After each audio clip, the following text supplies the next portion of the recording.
श्रीमद् भगवद गीता के अनुसार भगवान श्री कृष्ण ने अर्जुन को भक्ति योग का उपदेश मुख्य रूप से 12वें अध्याय में दिया है।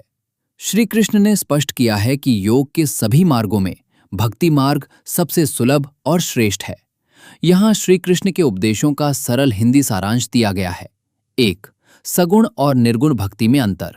जब अर्जुन ने पूछा कि साकार रूप वाली और निराकार बिना रूप वाली भक्ति में कौन श्रेष्ठ है, तो श्री कृष्ण ने कहा, सगुण भक्ति। जो भक्त मुझ पर मन एकाग्र कर मेरी पूजा करते हैं वे सर्वश्रेष्ठ योगी हैं। ये मार्ग सरल और सुलभ है। निर्गुण भक्ति। निराकार ब्रह्म की उपासना भी मुझ तक ही पहुंचाती है, लेकिन देहधारी मनुष्यों के लिए इस मार्ग पर चलना अत्यंत कठिन और कष्टकारी है। 2. भक्ति की श्रेणियां। श्री कृष्ण ने अर्जुन को भक्ति के 4 विकल्प दिए ताकि वो अपनी क्षमता के अनुसार चुनाव कर सके।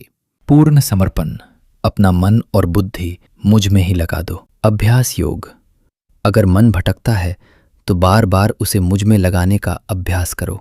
भगवादर्थ कर्म, अगर अभ्यास भी नहीं कर सकते तो सिर्फ मेरे लिए कर्म करो।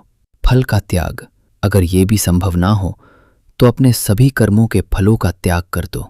3. भगवान को प्रिया भक्त के लक्षण।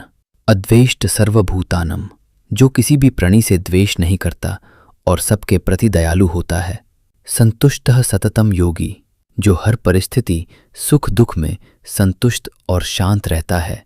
निर्ममो निरहंकर, जिसमें मेरा का भाव ना हो और जो अहंकार से मुक्त हो। समत्वम, जिसे मान अपमान, सर्दी गर्मी और सुख दुख में कोई फर्क ना पड़ता हो। निष्कर्ष, श्री कृष्ण का संदेश सरल है। सब कुछ मुझे अर्पित कर दो और बिना किसी फल की चिंता किए प्रेम और श्रद्धा से अपना कर्म करो। Please subscribe to our channel, like and share the video.